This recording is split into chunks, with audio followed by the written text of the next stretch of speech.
Okay, so welcome all for the post-lunch sleepy session. And to get things a bit more exciting, we're going to talk about compression streams.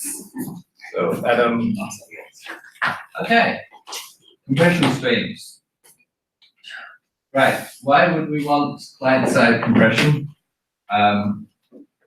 People might have already seen Andrew's slides previously where he laid out the case pretty clearly, but in case anyone hasn't, compressed upload, the major use case, analytics, among other things. Just for 1 second. Could we get you to move a little bit closer, just so we can have the recording come through a little better?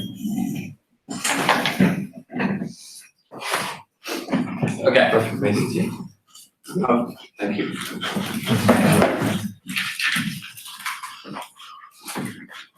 How is this?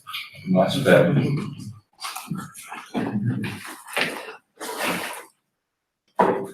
Right. Other use cases, compression, decompression for native files, network protocol other than HTTP, in-memory databases is something I've been thinking might benefit from this. Lazy decompression for downloads.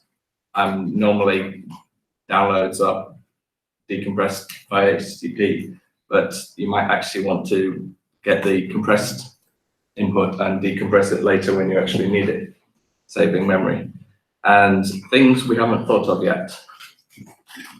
And if I can add, custom dictionaries. Yes. Can be also something that. Yes.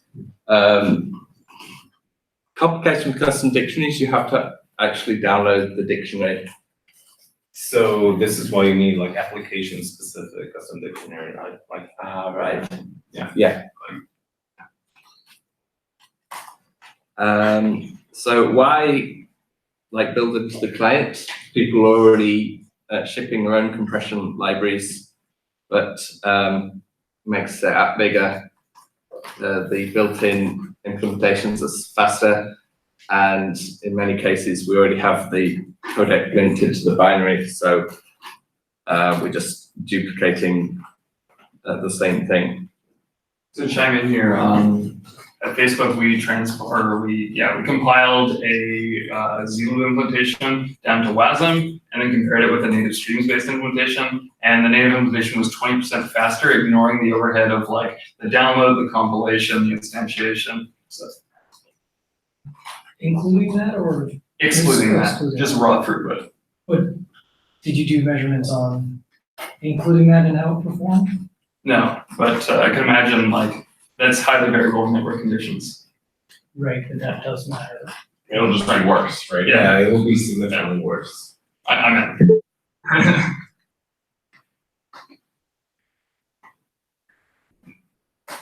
Okay, so status. Facebook has a prototype for link of compression stream. Google has a prototype of decompression stream. Neatly parallelizing our work there. We're only supporting two algorithms, gzip and deflate, in the first version. I think these are the basic algorithms that will basically be fallback. Basically, if you have these APIs, then you're guaranteed to have those two algorithms. They're both implemented in the same library, and switching between them is trivial. No options in the first version for reasons I'll get to. And we're expecting to make it available behind the experimental flag in September in Chromium. Can't speak for any other browsers.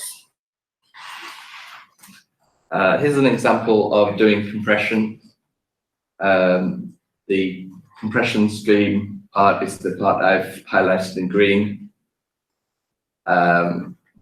What else is interesting here is we're using the Swiss Army knife response to convert our input array buffer to a stream, and then we're using it again to convert our stream back into a blob.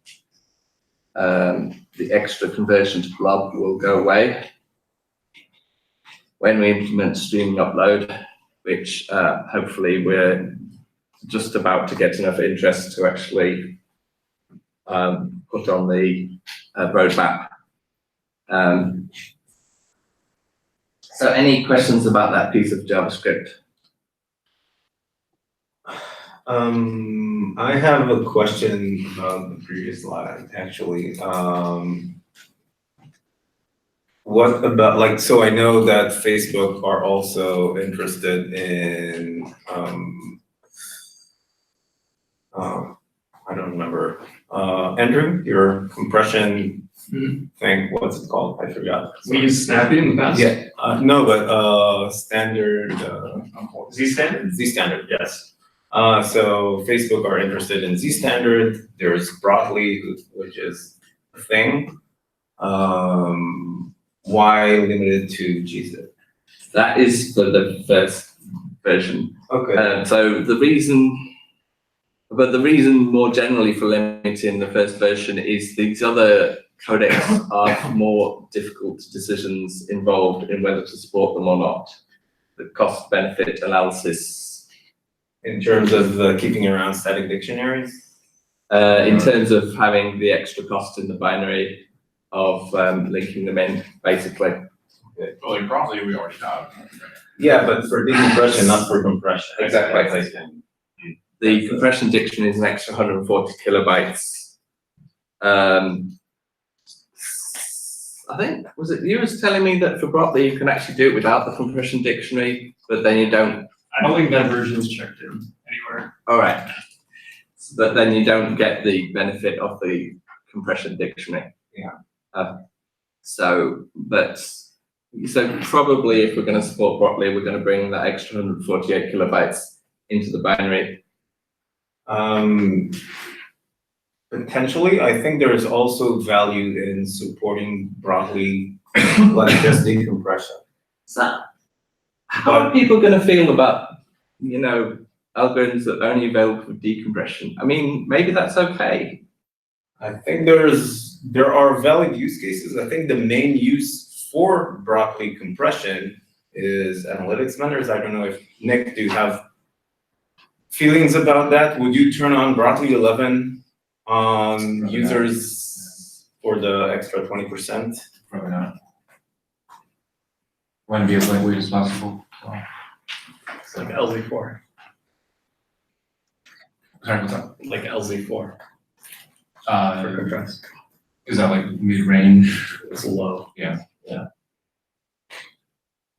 But you probably fucking choose that too, right? Yeah. We would probably just Yeah. choose something.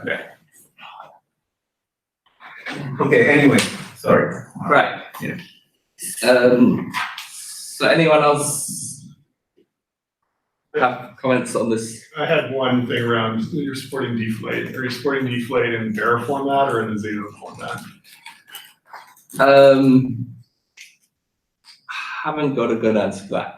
I think it's the zlib format, Okay. but we're going to have to clarify that. Okay. And we may actually have two names for deflate. We may call it deflate and zlib. Yeah, because there's deflate and then there's raw zlib. And Well, why it's the other way why around. would you support all, like, I would say just go with gzip and because. Well, the trick would be like, what if you wanted to do something like a zip file reader? And so, Okay. zip file reader. The only reason I know about this at all is because Internet Explorer could mirror deflate and everybody else could see the deflate. And so they were not compatible and could not actually send deflate to IE and have it work properly. Yes, and then that's also the reason I know that you shouldn't, like, So I the think- word deflate doesn't mean anything and you Yeah, should yeah, go yeah. with gzip. Ideally, but you may have to interoperate. So like, the particular thing that's of interest to me here is doing client-side zip. Okay, And, that's an interesting use case. I know that there are other use cases that would be, like, for example, a browser-based SSH client would be something you won't be able to do if you don't have any options. Yes. But there are, I'll second the browser-based zip reading. There's a lot of interesting file formats that you would like to build a reader for, like you know, Word documents obviously, but also EPUBs, comic book archives, a bunch of stuff like that. Extension files. Yeah, and do you know like what are, like, I'm guessing there are different gzip and deflate and whatever requirements for each one of them. It's a good point. Yeah, We're doing a bit of we- research. yeah. I guess I know that the unzip command will unzip them all. Let's just do that. So actually, yeah, the first version of the explainer, we only supported gzip, and a bunch of people jumped on us and said, no, gzip is terrible, you should support deflate instead. Okay, And so we've decided to ship 2 algorithms in the first version, but yeah, so if deflate doesn't really mean anything, then we're going to have to come up with a new name for what we've called deflate. potentially. So we may end up shipping 3 algorithms in the first version, but we shall see. As long as they're all available through zlib, it's fairly straightforward for those of us who link in zlib. Is the expectation that you're gonna match the browser's liberal nature in terms of like gzip not checking checksums and stuff like that, or? Interesting. Interesting. Somebody please write that down. We might make that an option to check or not check. It seems like you wouldn't want to like separately pass the header just to check the checksum yourself. So you would probably want the option of having the checksum checked for you.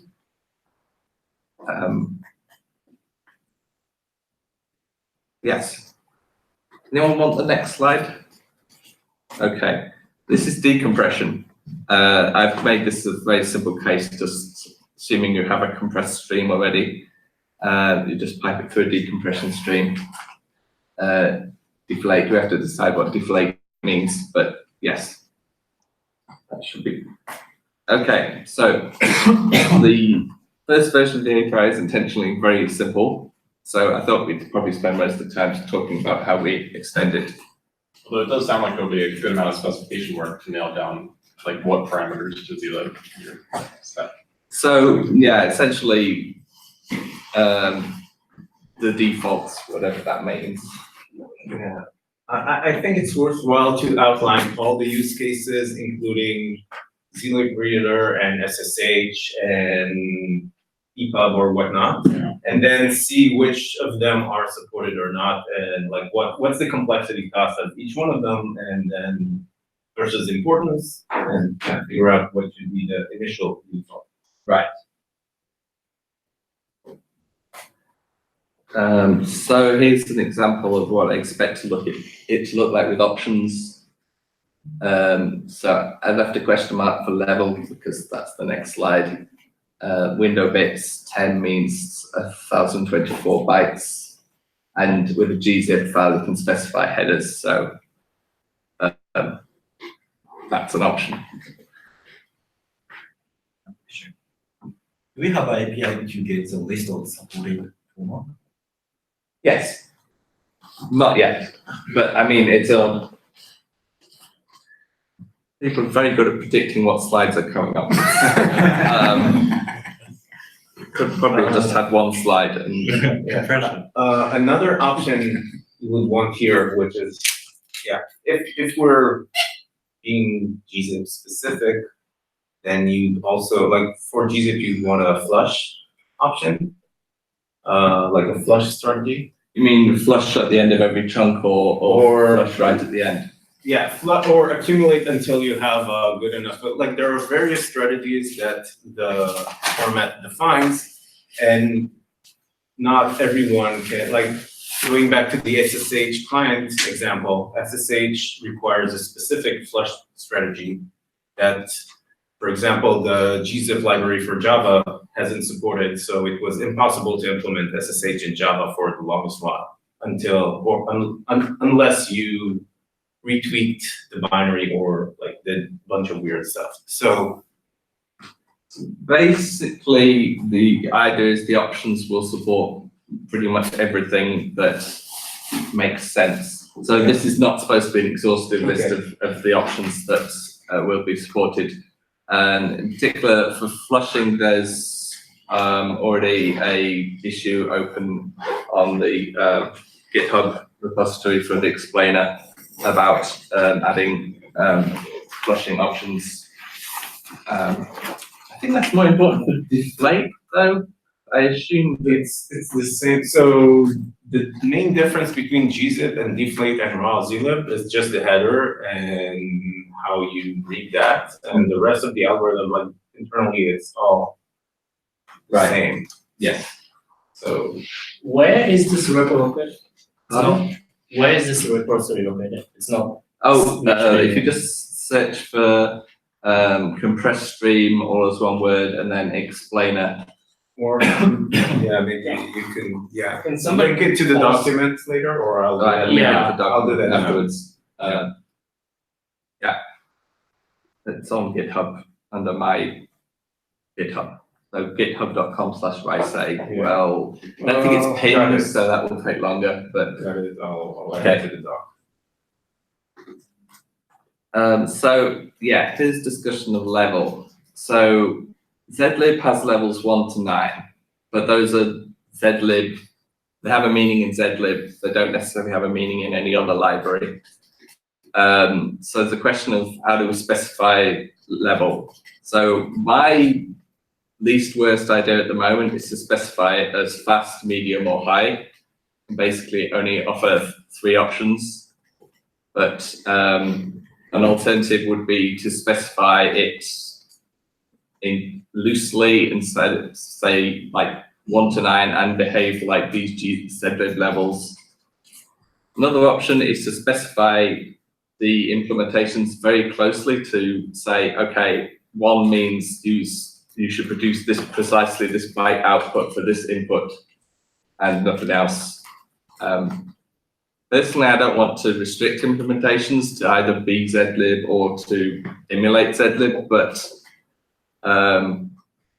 there's a discussion on the GitHub about actually standardizing the exact byte output of the compression. So That seems terrible. it's, well, in Chromium at least, we want to improve our zlib implementation over time, and having the byte output like fixed in the standard seems contrary to that desire. Is that a real problem, or like, is anyone not using zlib? I think the notion would be though that like if, you know, the geniuses in Switzerland found a way to do Zopfli in real time, like why would you want to be able to switch to that? So sure, but they will need to do that in a way that is like, okay, so let's say some folks came up with an improved implementation for the zlib format as it is defined. What would be the differences here? Like, how would that level What's it's not Yeah, impact that. that was a comment to the byte format. Right. Oh, So yeah, like, it's- you wouldn't want to have a reproducible deflate implementation baked into the standard because it would mean you could never improve your deflate. No, sure, I totally get that. The question is, if you don't have it as part of the standard, what are the limitations? Like, why does it force people to use zlib? So if we don't specify the exact bytes, then there's a question of how do we actually specify these 1 to 9 values? I mean, we could say it just means whatever you want it to mean, but that's not very good for predictability. Sure, but I think it's fair to treat it as a hint to the compressor, and then, yeah, if there's an alternative zlib implementation that is better, then it will take the same hints and do cool stuff with them, like. And some people have suggested that Zopfli should be like specified as level 11 on this scale. We don't currently link Zopfli into Chrome, but people want it, so. That goes back to the broccoli 11 use case. It's the same use case, and I think it's potentially a far-fetched one. Like, would you spend 10 or 100 times more CPU, like user CPU time, compression that gives you 20% for a single upload. I mean, the use case for Broccoli 11 and Zoffly is you do that on the server once at build time, and then you serve it to 1 million people. This is like a single upload. So the trade-off doesn't seem. But without getting into the specifics of each algorithm, it seems like if you just define a standard 1 to 9 scale, that then means slightly different things for each. But you wouldn't want to specify 9 expecting zlib's behavior of 9 being Yeah, twice as slow because- and then get 100 times as slow. Yeah. Yeah, you, like, zlib currently has a 1 to 9 scale, which is kind of linear, where Broccoli's scale is. Well, probably it's not too bad, it's awful. Yeah. I mean, but isn't that impossible? Because in a sense, there are some hardware that's suppose certain instructions that speeds up certain compression limits, right? I mean, you can't really predict what the future hardware is capable. So in that sense, or like what kind of library improvements are possible. So I don't think you can. So you have an auto with a target amount of time you're willing to do it, and then the client figures out runtime. Is it too much? All right, back up, back off. Well, and do we want to prevent all possible interoperability problems with this? Then we define all the bytes, inputs and outputs. But do we want people to be able to make a chip that does this really fast? Then we can't, you know, and it's. Yeah, so. I mean, yeah, this seems like an over-constraint problems, right? You can't have a desire to be able to improve the compression and then have the same productivity everywhere. I mean, I think that's just a really impossible problem. Like, we could have said the same thing about image, right? Like if you want to encode the image, yeah, like different hardware and different software will encode image differently. Has that been an issue or like? It hasn't, I don't know of any issue that we've encountered. I mean, it certainly is unfortunate that like when you ask a canvas for a thing, sometimes you get something that's decent and sometimes you get something that's just abysmally very wildly. And so far, it doesn't seem to have broken anything, just results in. Yeah, I mean, like, for example, you could argue that in that case, you want to specify, optimize the quality versus optimize the compression, right? But like, I don't think we have tried to show like a byte-to-byte quality across the browser. So I'm not sure this API is so special that it must be like byte-to-byte quality. Like, and as long as compression is compatible with each other, right? Like, I mean, it'll be pretty bad if we compress in one browser, you can't deflate, uncompress another browser.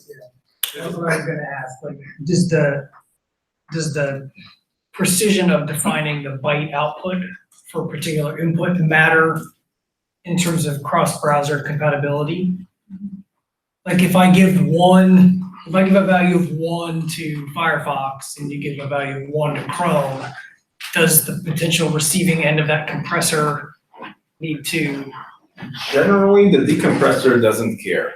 It impacts the size of the upload. So maybe 1 in Chrome will be bigger than 1 in Firefox, The or vice decompressor versa. can handle both. But the decompressor doesn't care.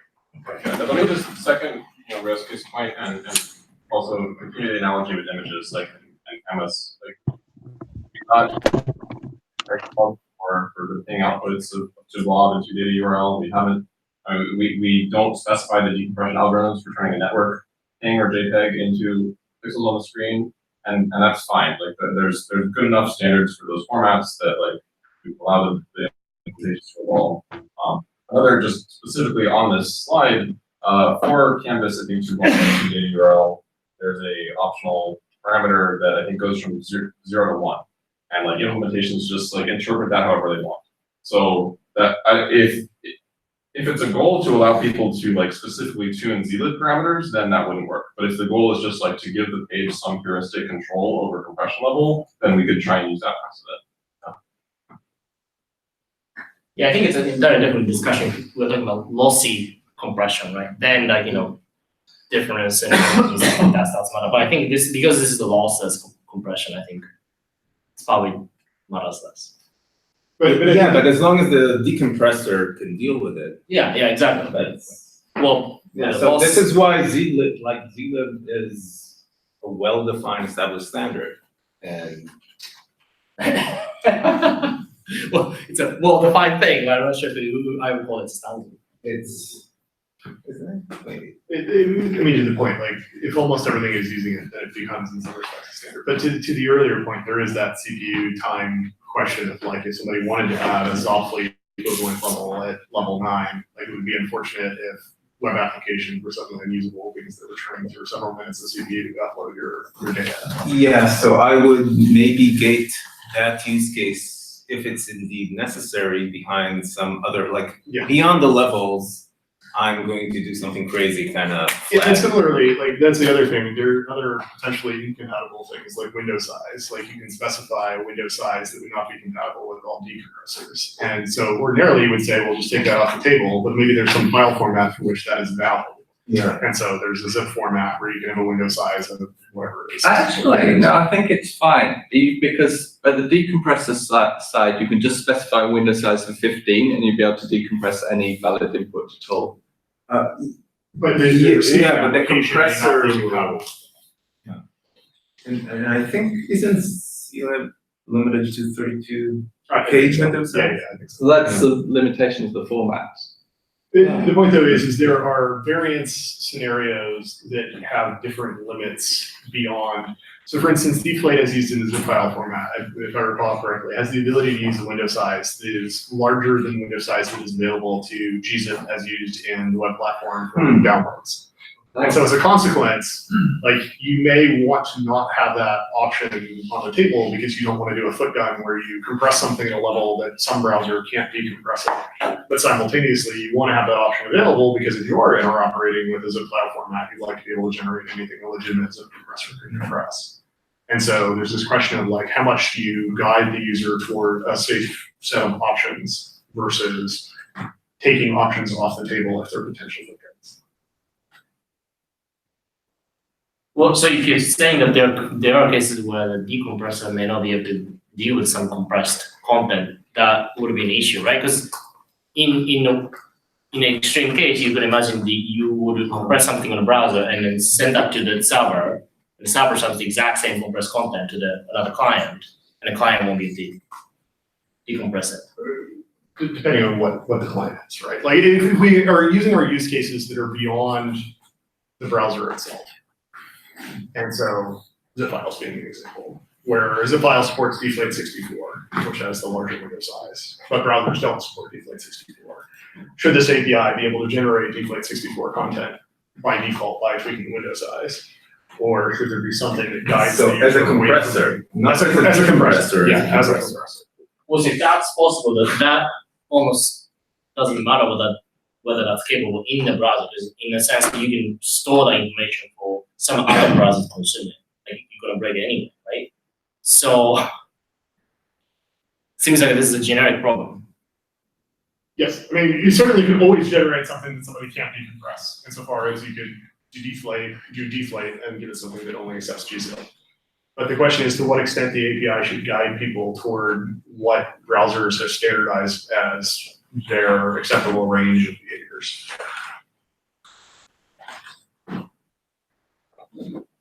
Right, so it sounds like there needs to be standards on what ranges are allowed. Otherwise, you're gonna have this problem. That would be one approach. The other approach would be like guide people strongly toward not touching the options ever, and then have effectively the guarantee that that's going to give you an interoperable browser download compatible thing. So like if I call CompressionStream and I don't pass any options, I'm guaranteed that every modern browser is going to be able to download that file, decompress that content if it were returned as an HTTP response. And only when I get off into the weeds of specifying window size could I potentially generate a compressed stream that the browser couldn't decompress as a result of the file. Yeah, but other, like, browsers that are using the decompress piece of that could, if they Yeah. specify the same options. Yes. Similarly to compression dictionaries. Right. Yeah. Right. If you control both ends, you can do weird things. Exactly. And I think this is a good point. I also think that we want, like, maybe we want foot guns there in terms of large window sizes or Broadleaf's Octane 11 or stuff like that, but it should also be gated behind, like, I think like the level is something that people are supposed to muck around with. And, you know, taking 100 or 1,000 times more CPU time on the client than that should be, you know, should have a scary name, basically. I mean, should that even be an option? Maybe. So we need to consider that use case, and if that use case is viable, then it needs to be. But I'm currently not convinced that there are actually. I mean, ZLibReader, SSH, EPUB, set like those are capabilities. Compressing the content, you know, for one-time upload, compressing it 20% more and spending 1,000 times more CPU into it doesn't sound like a new capability. But we should list the use case and then decide whether we want to go there or not. Does that make sense? Yes, sir? Okay, so here's a list of current candidate algorithms for adding. So LZ4, I don't need to read the list for you. So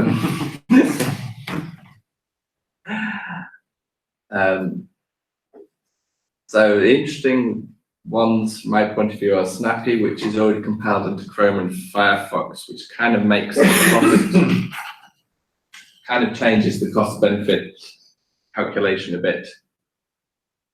And Broadleaf, which, as we've mentioned, has the decompression side compiled in, but the compression library, compression dictionary isn't. And so it has 140 kilobyte cost if we want to support compression for it. Yes, the decompression is high throughput. So yeah, there's a compression side and compressor side and decompressor side, and those works out different. Also, Z standard has a super variable compression ratio depending on the settings that you specify. Okay. Also external dictionaries.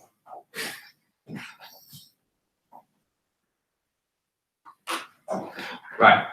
So, oh yes. So I wanted to have a discussion about what criteria you use to pick algorithms to ship. Particularly given the last item, last bullet, hot algorithms will probably be supplanted in future. So the good thing about the zlib algorithms is they're incredibly old and deeply baked into the platform. We can be really confident that we'll probably never manage to get rid of them. They'll always be compiled into your browser. So we don't need to worry too much about shipping them. Other algorithms, it's less clear. So do we think it's realistic, do browser people think it's realistic that we would ever remove Broadleaf decompression on the platform? I mean, the future is a long time. Sure. I mean, why? well, I'm just like I think that's helpful for framing the question. Like if we say we're never going to remove gzip, but like is Broadleaf somewhere else on the spectrum, or is it just that whenever we add something, like it's probably sticking around forever? Like Okay, that's so kind of my what question. is Broadleaf currently used for in the platform? HTTP, right? Want to. Oh, okay, yeah. That's the thing that I think is never gonna go away, is Okay. the use of fonts. No, but like elsewhere as well, like people are using Broadleaf. Oh, for sure, for- but the fact that it's embedded and baked into a form of file, another file format gives it a level of persistence in the web. Yeah, in terms of linking the library in, sure, yeah. So yeah, Broadleaf decompression is not going anywhere, so yeah, then the only question is, do we want compressor decompressor symmetry? Right. And then it's like, the more general question I was getting at is, if you have something already in all browsers or in the majority of browsers, and the other ones are interested, then maybe that should just be like, baseline, let's do all those. I was just worried if there's a scenario where could we remove things. If it seems feasible to remove things, then we should keep that in mind. But it sounds like once it's in there, it's pretty much Well, it. I think the question that comes to mind immediately is what's, like Snappy. I've done compression for a long time. I knew Snappy existed. I had no idea there was an implementation in Chrome. What is it used for? IndexedDB. Okay, Yeah, so it's not. but you guys could switch it to something else and don't Yes. even notice. So that is a different category. That's a good point. And so theoretically, then the question of, so broadly, Zila, both reusable, clearly exposable. The question of when should we add one? I think that's sort of the core of what we're getting at here. And the core of that, at least from my perspective, is does it have sufficient positives to outweigh the cost of addition across all browsers, right? And so broadly gets you text, good throughput at decompression. Whether or not you can get sufficient compression on upload, I don't know the heuristics of throughput versus compression. And then that lives for binary.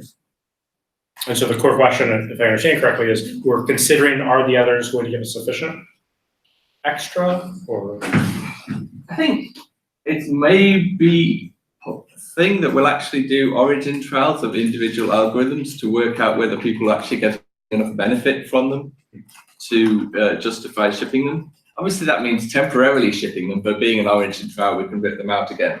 Yeah. And that would give you a good visibility into the actual cost. So you can measure the binary cost. And Yeah. We get people shouting at us over the binary cost and So related to this overall thing, like if you have the origin triad or whatever, for other browsers to then be compatible with that, they would presumably need to have it. So we haven't covered the API that shows which algorithms are available yet, and presumably you could fall. There you go. I guess the other question is knowing about web platform in the real world is like, is this polyfillable in a way? yes. But that comes with all disadvantages when you go out and you have to pay the cost as part of your app of polyphonia. But yes, the second thing is how you would add Broccoli yourself if you had your polyfill. My idea is that you just add it to the algorithms dictionary with a factory function, and then it works just like a built-in. There are a few other ways of we could make user-supplied algorithms work. One alternative was to have a separate constructor for each algorithm. So you could just test on the existence of the constructor and add an algorithm by adding a new constructor. I was concerned about adding an abundance of new constructors.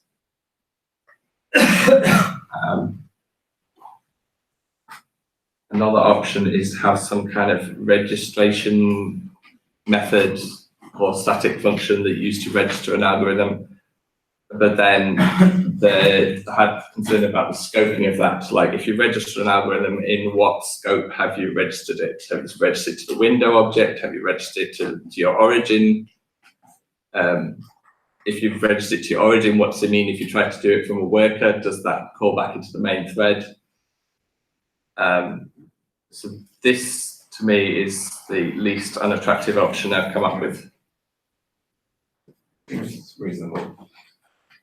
What does it return if you do like CompressionStream.algorithms brackets GZIP? So that's an interesting question. And I was thinking maybe it returns a native function that would actually do what the user-supplied function does. Maybe that's too much of a nuisance and it just returns null or true or throw. I'd be happy to, we could work out something a little nicer offline, but I think the general principle of like testing and supplying your own is the more interesting high level thing on the slide. Yeah. Any other comments on this?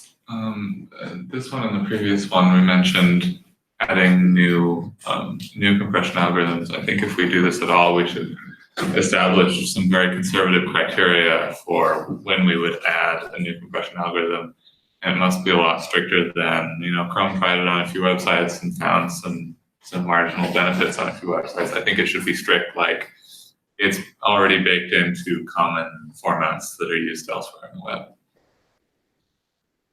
I'm a little unsure why we would apply a different criteria for this than for any other web platform feature. Like, if there are users who would benefit from it, like, it seems like it's worth shipping, and, you know, we shouldn't have to go through some different standard process, or create a new API that's not compression stream if we want to expose, you know, an algorithm that. Well, because I don't think that we should be compelled to ship the large dictionaries of the compression algorithms that were found to be mildly useful 10 years ago, kind of thing. I don't think we're trying to propose a new process, right? I'm saying that as a part of the process of going into deciding or like adding to the standard, we should use, you know, pretty strict criteria to agree with the concern, and maybe like Snappy, in the case of Snappy, you might want to be moving feature, right? So you want to be considerate of that kind of considerations, I think, well. Okay, so just the usual process that, you know, we need multiple implementer interest before it lands in the standard, you know, and other implementers can ship without a full standard, but. Okay.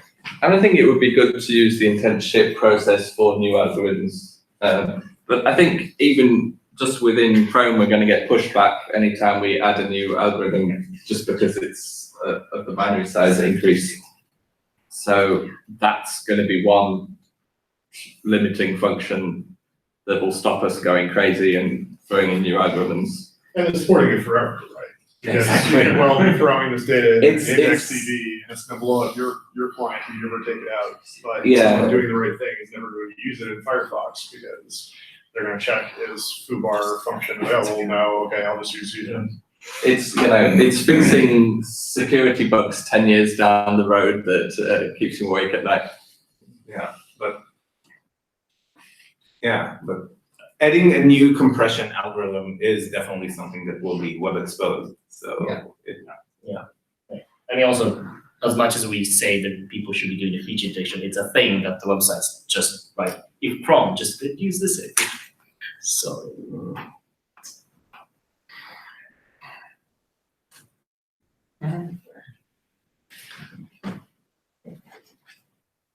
So, Dominic Cooney, who is not here, had the wonderful suggestion of actually randomizing the results from this feature test and from the actual availability of compression formats.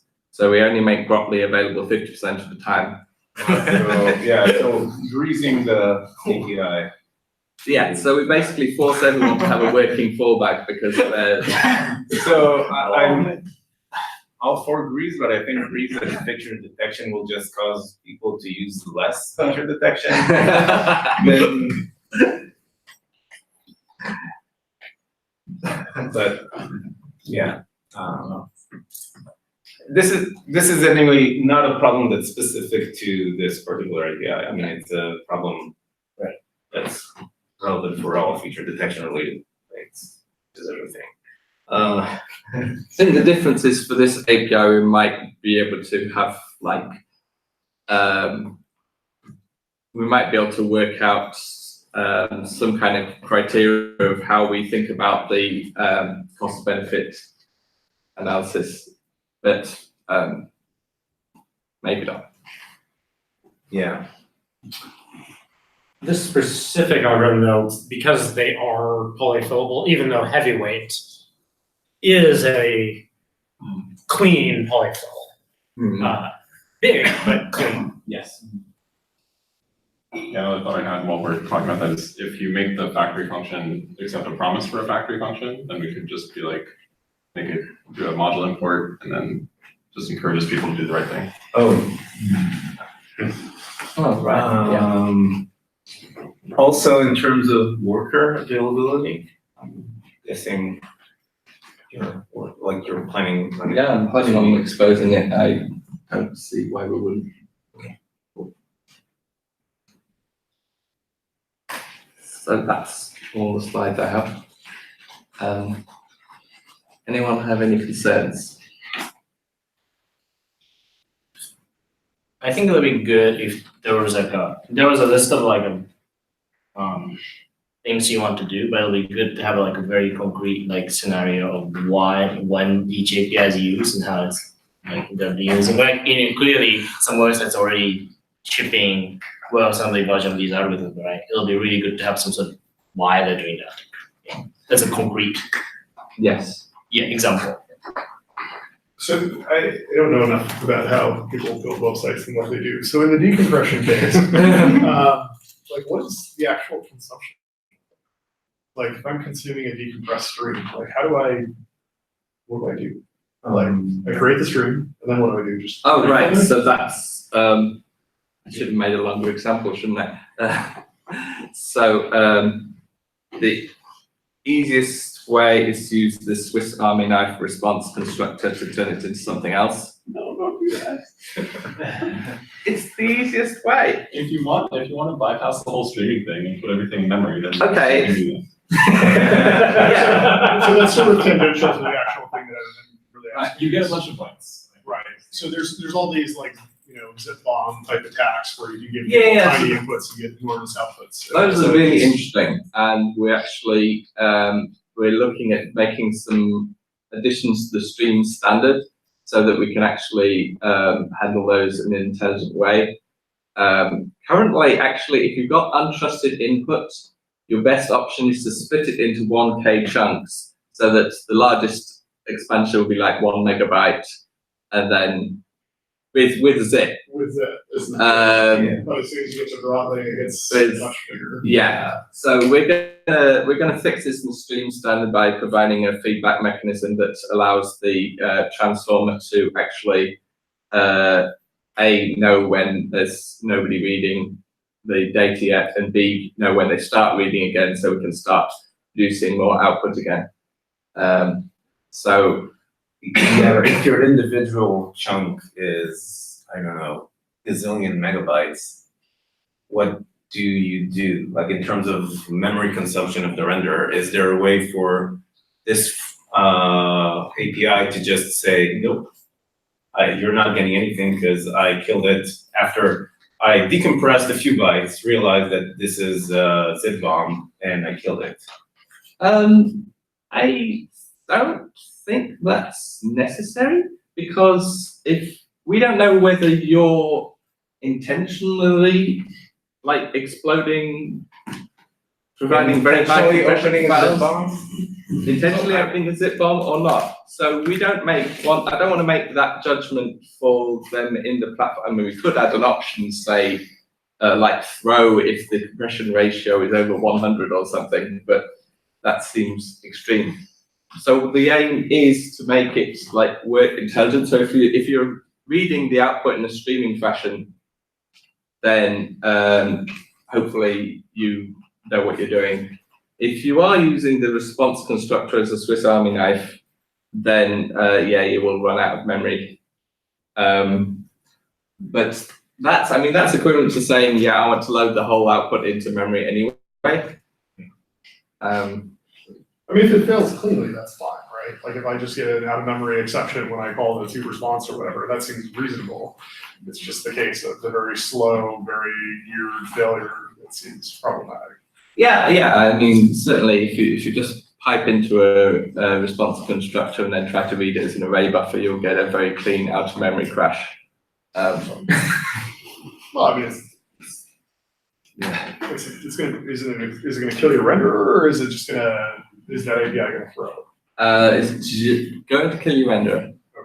Because it'd be better if the API threw. It would be better if the API through, and you could, but because it's a streaming, the output streaming, you could do something more intelligent using the response constructor and actually say, okay, I'm going to read like up to 10 megabytes or whatever, and then I'm going to throw.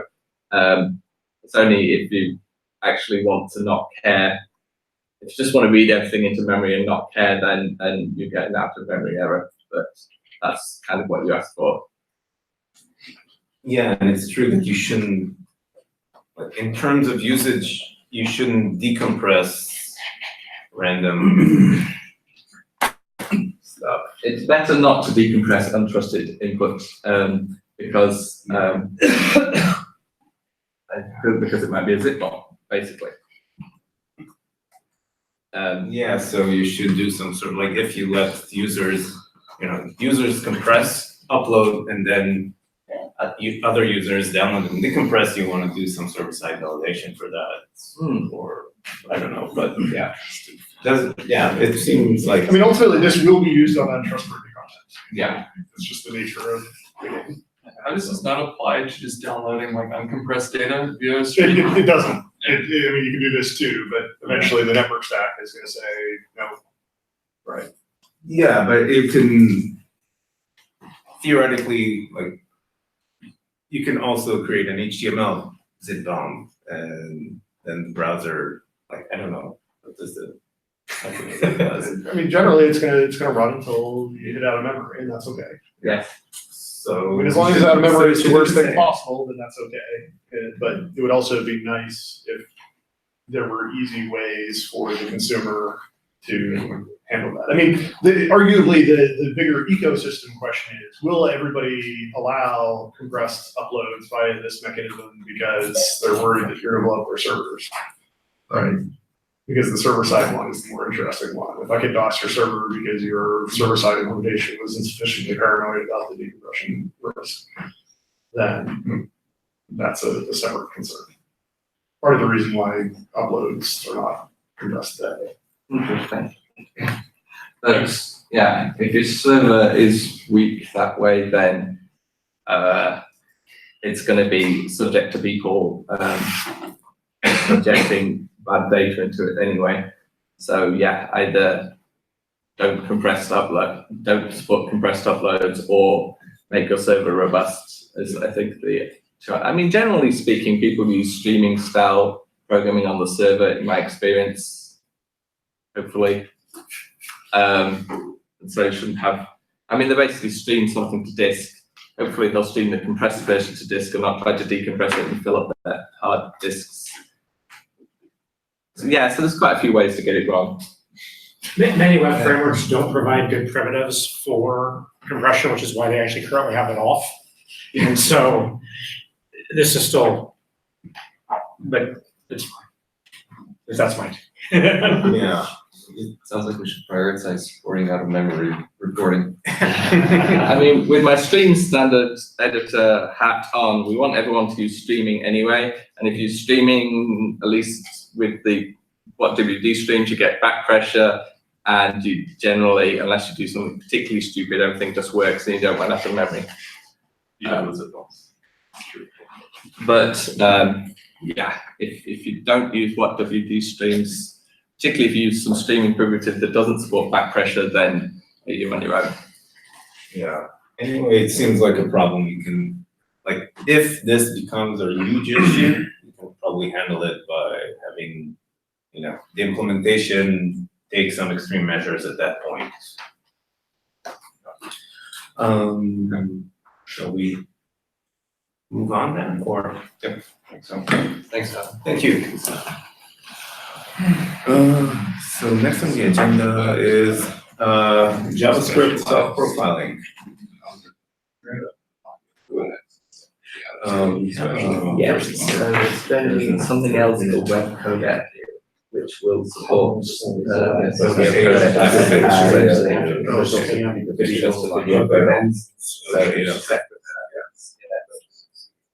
Basically, working together.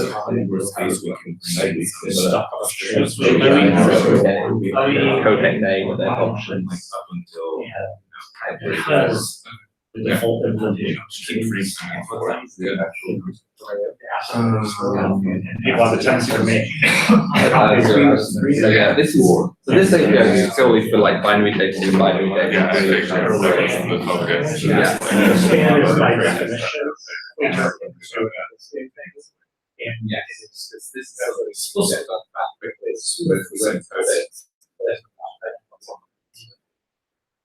There were other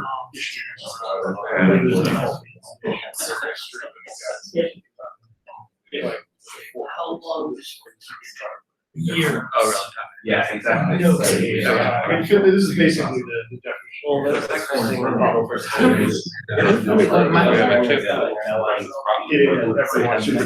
want to use that over.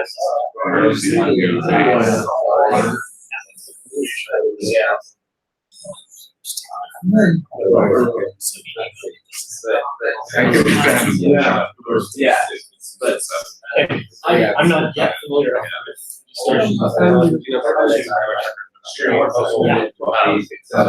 the web. Yeah, how many of those? Web actually has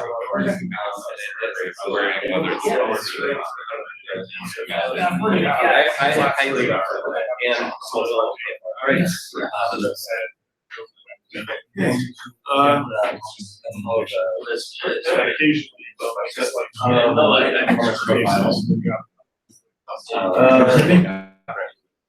Okay, so JS profiling, Andrew, Let's do it. take it away.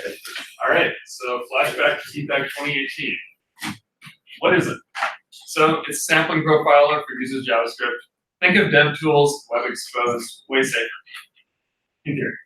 So it samples your stack periodically for performance analysis, of course. We basically want to be able to better understand the long tail of users. So like if someone has a slow load and they're executing a ton of JS, even with like new stuff like long casts, it's still pretty hard to figure out exactly what JavaScript made the page slow. So we polyfilled this a while back. If you take a look at the explainer, which is in text that hasn't loaded yet, you can see like what we did for our polyfill, which was to inject a bunch of instrumentation everywhere. And it was a lot of fun, but we want this now. So yeah, so this will basically, we've implemented this in Chrome, built on the V8 DevTools profiler with these great new additions, such as like context isolation and only showing like same origin or CORS passing script. So that way, like similar protections as to what you see in Arrow.stack. You can check out the explainer there for the full scoop. So this is what the current API looks like. You ask the browser, hey, kick off a profile, specify your desired sample interval. The browser is like, no, take this sample interval instead, which is a best effort based on the underlying implementation, and begins profiling. So at some point, when you want to stop, you stop the profiler and you send it to the server for analysis later. So that's a simple try-based format similar to what SpiderMonkey's DevTools output has, as well as the Chrome trace format. So it consolidates all your frames, your resources used, and like as I said, was try-based, so it makes use of repeated stacks pretty efficiently. Any questions about how this works? Or there's also a max sample limit argument, which is not present here, that can cap the sample buffer so that if you don't stop this explicitly, you won't run out of memory. Cool. So what has happened since last year? So yeah, as I mentioned, we're in Blinken V8 now, and we're doing an origin trial in M78, which will go stable in I think mid-October. So in doing this, we learned a lot, and we arrived at several constraints, which I think we found have been like pretty universally applicable across any UA that seeks to implement this.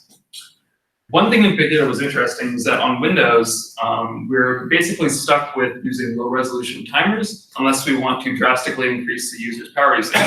So Windows has like a default clock interrupt interval of 15.625 milliseconds. So on Windows, we clamp the profiler's return values to a multiple of this so that we don't chew through the user's battery. So that's an interesting decision, given that the core scheduling infrastructure's slowest clamp often is 8. So it's already clamping smaller than that. Did you find that if you mapped to the same clamp as it did, that it was? So in our empirical testing, we were stuck with this no matter what, even specifying like a 1 millisecond sleep.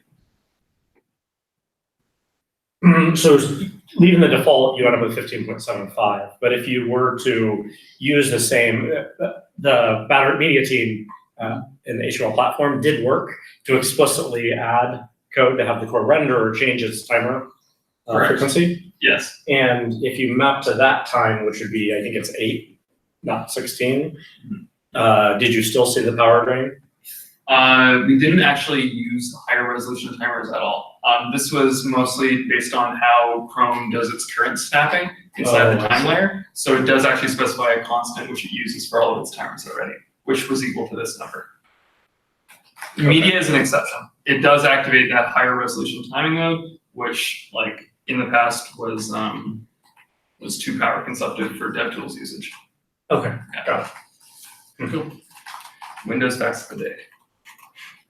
Another constraint was that V8 and SpiderMonkey as well do not build the necessary information that we need to actually collect all source position information just in regular JavaScript compilation.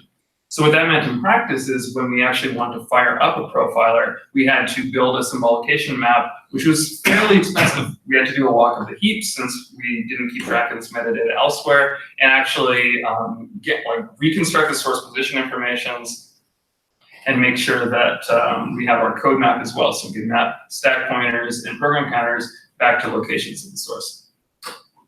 sorry, going back to the core sample interval. Yeah. Modern versions of Windows 10 have different processes able to not influence other processes. And so it may be that there is a version check possible to enable finer tuned sampling for the sampling here. Yeah. We can follow up Sure. later to see what it would take to enable that. Gotcha. That's a separate. No, that's good to know. Yeah. And we blocked this on site isolation since our initial experiment showed that it had many of the same concerns as you might have with shared array buffer with regards to timing attacks. So yeah, we also gathered a bunch of feedback in the process. So because of that latter point, we were directed to check out using Coop and COEP for shipping, which is linked in the bottom. That's a whole can of worms. But effectively, it's a similar set of mitigations that utilize those two specs in order to ship shared array buffer to users. So it seems like a fairly conservative way forward. I understand that it has support from a whole bunch of UAs, which is awesome. Another issue that we saw was that people were interested in doing some kind of pre-warm-up to avoid that initial symbolication overhead, as well as ensure that you're not including external scripts that can basically chew through like some extra cycles of yours by enabling profiling all the time. So yeah, it makes it a little bit harder to foot gun if you require that the site serves something like a header or maybe a meta tag to indicate that you will in fact begin profiling later on. But here's the big question. It does make it more challenging for people to just drop in like a third party like Run Analytics script and be able to use profiling. Do we have any comments from you guys regarding like what sort of usage that you would see yourself using this for, and like what would suffice to warm up? So I didn't catch that part. What are you saying? What is the Coop COEP part of that? Oh, ignore that for now. The second point is just about requiring a header or perhaps tag to be served in order for profiling to be enabled. So sort of hint to the VM, it's like, hey, I'm going to begin like profiling, make sure you have the right information. It certainly affects our ability to, so separating the analytics from Akamai also as the CDN, we have a little bit of power as a CDN to make those changes transparently for us. But if we were just an analytics script, it was harder to convince customers or more costly to implement a change in their headers and metadata and that kind of stuff. But it's still reasonable to require it. This feels like feature policy sort of. Yeah, I think I brought up feature policy in a prior WebPerf working group call, and the general consensus was that its propagation to subframes and the like was like kind of unnecessary.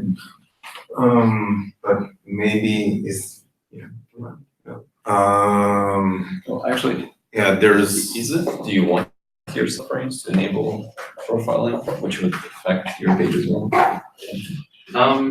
So yeah, if they share, yeah, you would have to build up metadata for the subframes functions as well. Yeah, that's an interesting point. I think maybe you're right. So the motivation here for the opt-in is performance?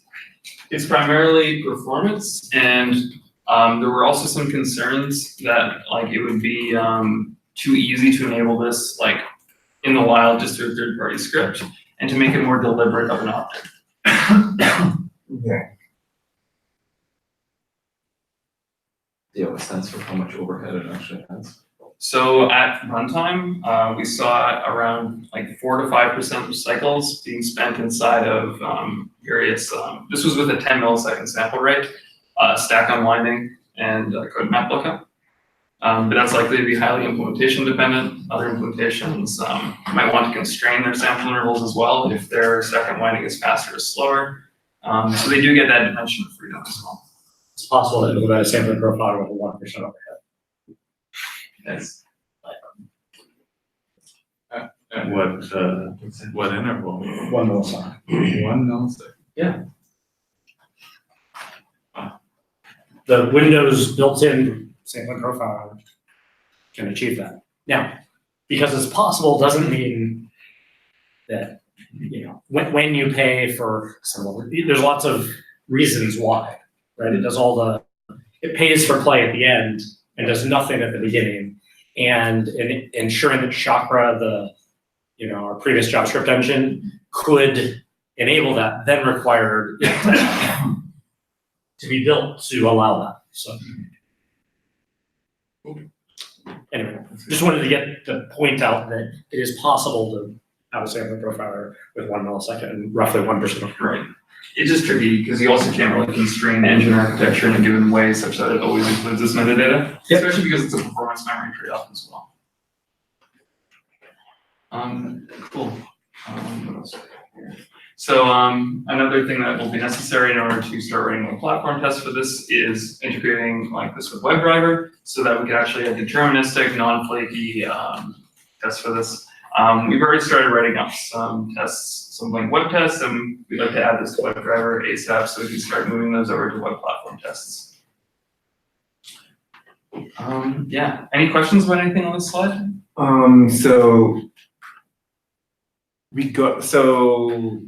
Both first bullet points make it harder for analytics to measure that. The second one is, okay, there's an opt-in from the first party, Yes. which is a hard thing to do. But then the first one is probably similar to the Tau situation that, like, I don't remember, Nick, if you quoted data about Tau and usage at some point, but it's still not a very high percentage of 12% or something like that, yeah. Yeah, so, and yes, shared array buffers and other things that will also be blocked behind these APIs will potentially increase their distribution, like the usage, but this will be a problem to use it for third-party vendors because I don't think a lot of clients will support it, at least at first. Yeah.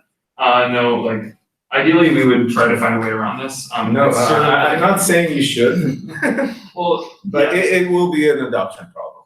But Right. but it's potentially something we cannot avoid. Yeah, sounds good.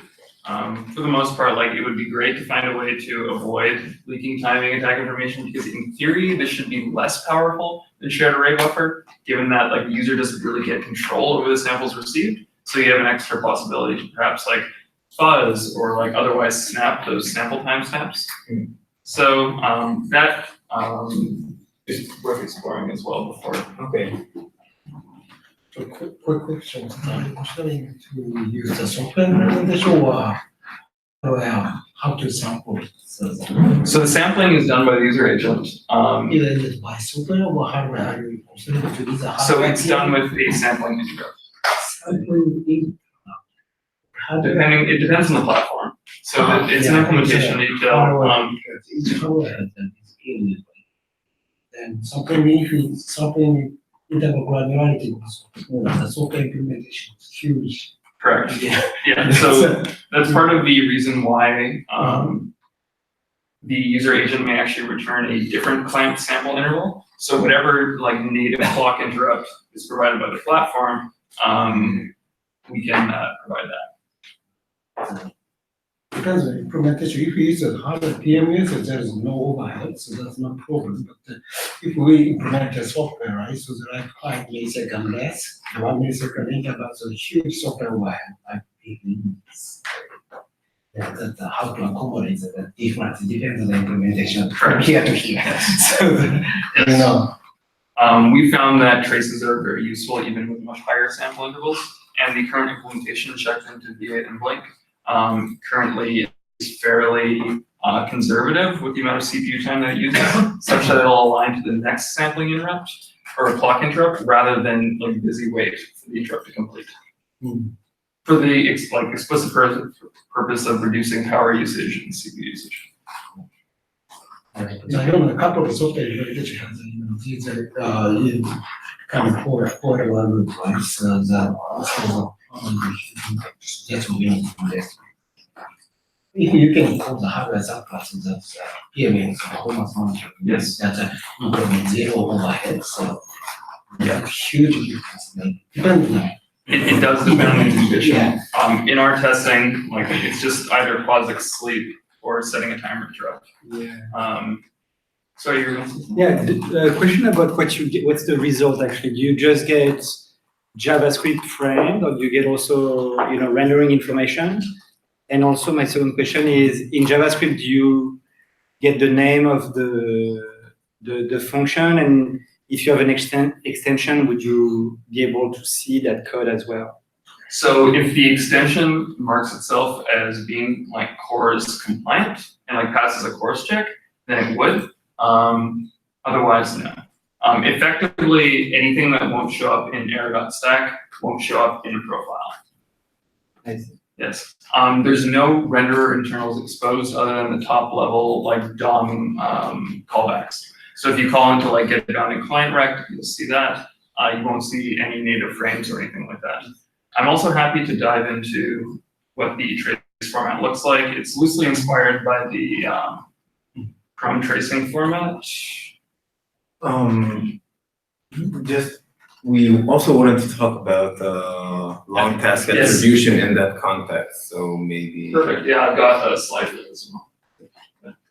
So you can see like it's very similar to both the Spider Monkey and Chrome tracing formats, where you get your JavaScript stack frames. The samples are associated with stacks, and each stack frame is associated with a frame ID. And you make that also. Sorry. Thank you. There you go. So you might be wondering, like, oh, that's got a lot of redundancy in it. Like maybe we don't all need these JSON formatted labels and stuff like that. And it turns out that there's a cool streams API that was proposed not too long ago that might be useful. So yeah, there's a full specification of this in the draft spec attached to the explainer. The function names, by the way, are using the ECMA 262 definition set by the set function name spec construct. So it basically falls back on that.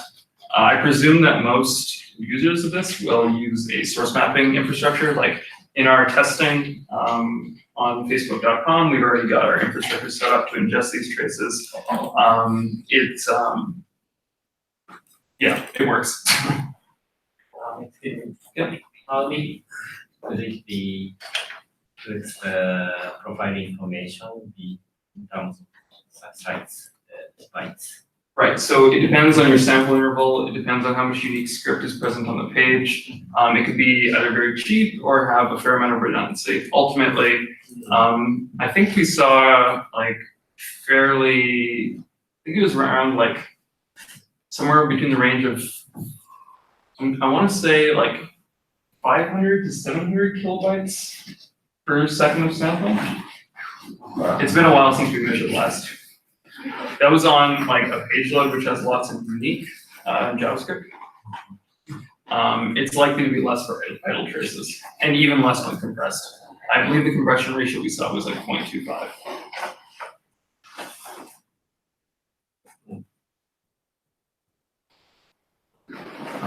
Okay, cool. Going back to here.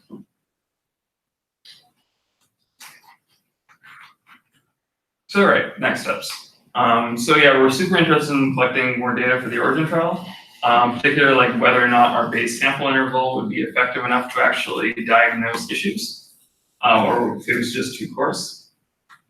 And is the trace format too heavyweight in general? And we also hope to be leveraging compression streams to figure out whether or not gzip or whatever compression algorithm we use can suitably mitigate that cost. As well as, of course, start landing web platform tests and WebDriver support for forcing sampling and long task attribution. So Tim, do you want to chat a little bit about that? Sure, yeah. So long task attribution is kind of a long time ask. When you have a long task, you don't know what caused it. My hope is that we can leverage this same infrastructure. You can imagine a world in which when you're in a long task, when you cross the long task threshold, so you've been executing a single task for greater than say 50 milliseconds, we can, if you're opted in, start taking samples during that long task and surface those samples as part of the long task entry. Even if we can't do precisely that, I'm hopeful that we can at least kind of utilize some of the same spec infrastructure and grab, I don't know, a sample or two or something like that. But I think that leveraging this for long task attribution probably makes a lot of sense. So if I follow that correctly, you detect that you already have a long task. Yeah. And then you turn this on. Okay. Nothing to it. Like, you're assuming the predictability of the task that you're mentioning, right? Like, the threshold might be in your velocity. Sorry, that was that you might be already through the task a fair Right. bit of the way. Yeah. So this does not give you any attribution for the beginning of your long task, and that will introduce a non-trivial amount of bias into the samples that you're gathering, certainly. But don't you, like, if you can, the part that I didn't understand is you can decide to turn on the profiler mid-document. Like, is that, okay. So whenever someone registered a performance observer for long tasks, that could be a point in time where you say, oh, okay, or for long tasks with attribution, that could be a point in time where you say, okay, I'm turning on the profiler for this purpose. And you're saying just run it during all tasks, short tasks included? No, he's saying that instead of trying to enable it by chance. Once people have registered for long tasks with attribution, I would like, it would have the similar performance cost of JavaScript profiling. You don't want to have that just enabled. Oh, yeah. Because people. No, The goal is to avoid the 3% overhead while still getting actionable information when you do that one. Okay, so you're saying even after registration, we'll wait until the first long task before. The idea is we would only be sampling during the long tasks. Oh, okay. So 50 milliseconds into a long task, we start sampling. As soon as that specific task is over, we stop sampling again. So there is a small issue with that, at least for most JSVM implementations, in that you would have to, if it's the first time starting JavaScript profiling, do a heap walk to set up the symbol map. And I think you would need to update in advance to get this. I think maybe you'd use the same general, maybe it's a header or something like that, to say, we need to build a symbol map, and that still needs to happen, but we don't need to do the sampling except during long tasks. From a practical perspective, well, the way we'll use it, right, it will enable it for particular A/B testing, right? So we'll know, instead of having to guess for a particular user, the way we will do it is probably, or I would assume most people will do it is per user or per session, right? Which, to your point, is rather to enable it when you are hitting a specific, so you don't have to do this magical hotspot in the middle. Rather than just, when it's enabled, you know it's gonna pay the cost, you know, have 5%, whatever it is. Yeah, but then the problem is that the cost is also applicable to like everything. Yeah, and so I think it'll be difficult to figure out how important this is until we have a better sense of the overhead of the sampling profiler in general. Like, maybe people can just use the sampling profiler if they want to do long task attribution, and then correlate the timestamps from their long tasks with their samples that are already gathered, and maybe that's sufficient. And something that feels strange is like, starting the profiler after like you hit the limit of the long task is that like you don't know where this long task originate from. You know that at this point, okay, like there are scripts running, but like you don't know why the script is running. Nora, good morning.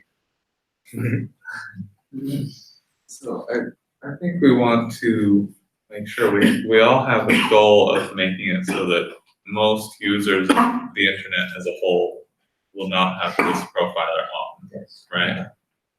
So we don't want to make it so that it's like ready to turn on at the drop of a hat if somebody's called this API that they don't realize when you turn it on. So another potential point,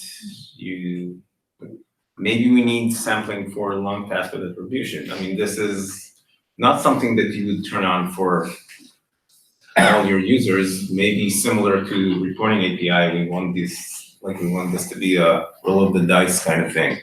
Yeah. The spec written as is permits the UA to reject.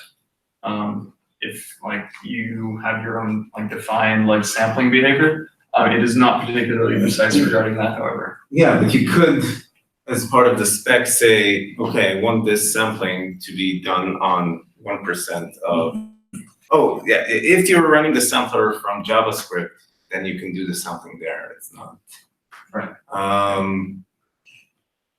But I wonder if for long task, maybe we need some sampled registration. So give me attribution on 1% of the users.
With all those restrictions in place, I think it's also very plausible.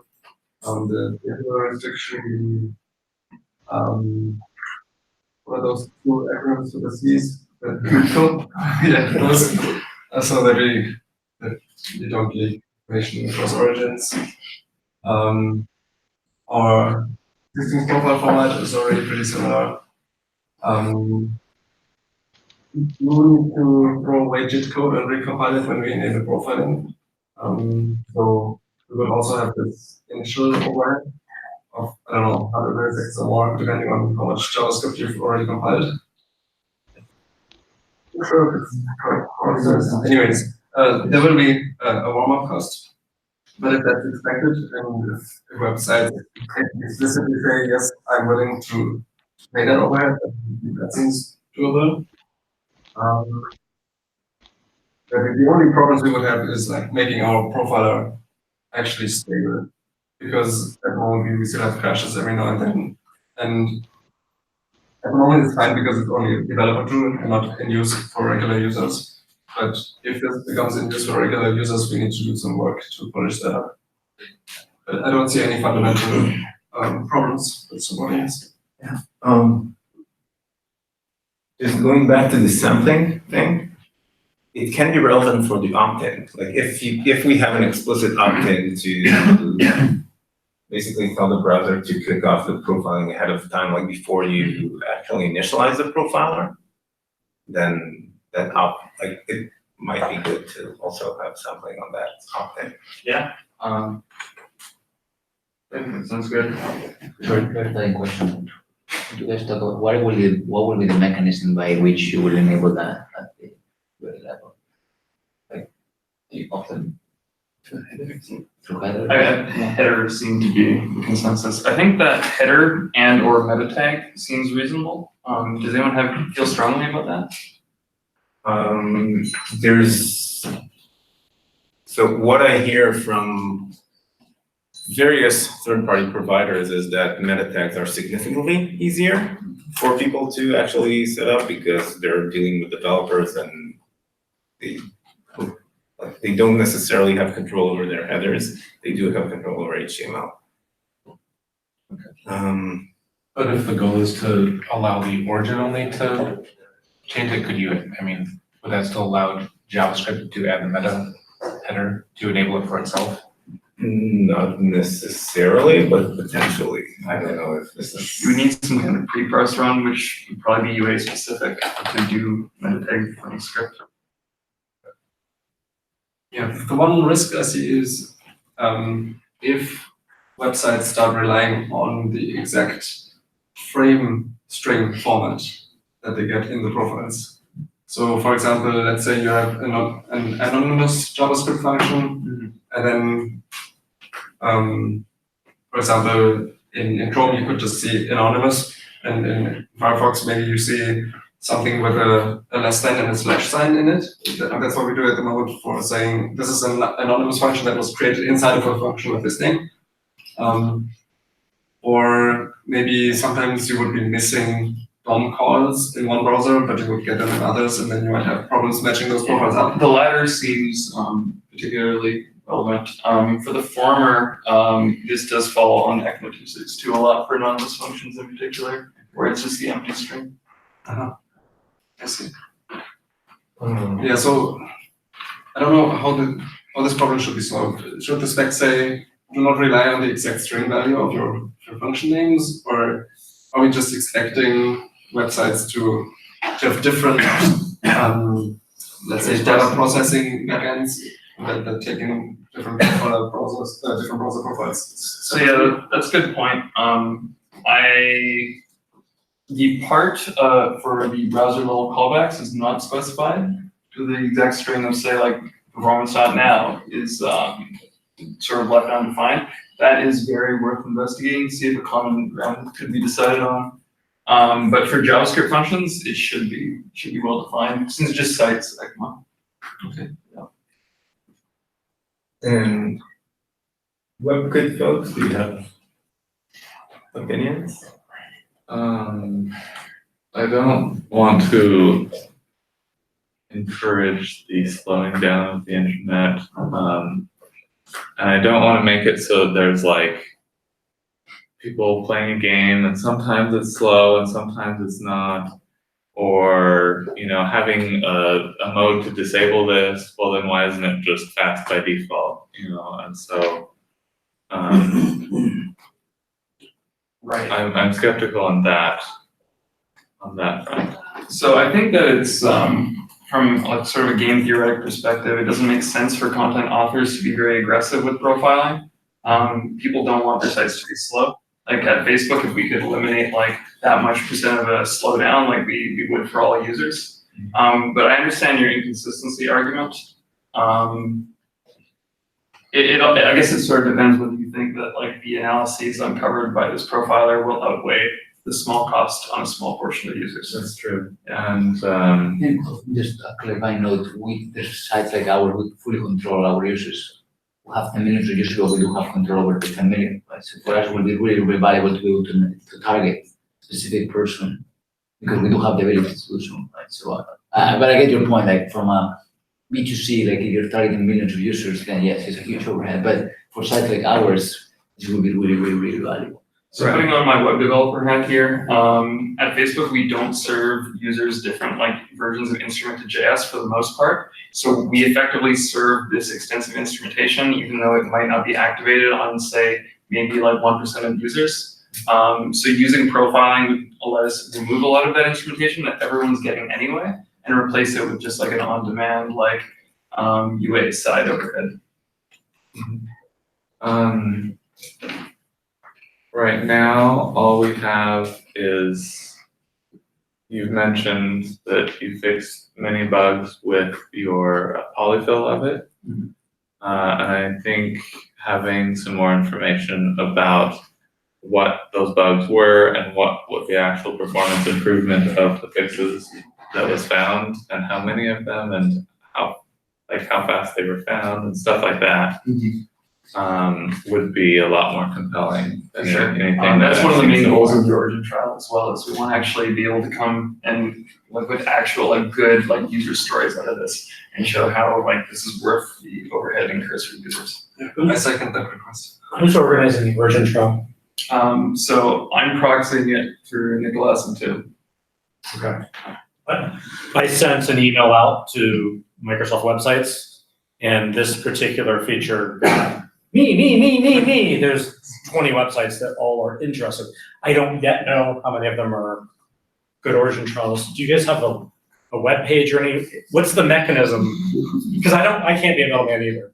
The origins, like anyone can sign up to. But the mechanism to see the list of people who have signed up is currently send an email to Jason. Okay. Oh, yeah. So I'll follow up with you guys offline. But I think the origin trials, like this is a feature that could live in an origin trial longer than some features, given its complexity. And it might be worth considering the opt-in and how to evaluate that data. Yeah, so, for sure. Great. Thanks everyone. That's it. Thank you. Okay, I don't understand what you guys have for origins, like, I could send you 40 emails. I mean, the personality to having to speak with you. They are providing. We can. More feedback. Noam, are you on the line? Effectively, the Can you hear me? It's just there's no. Yes, I can hear you guys. Okay.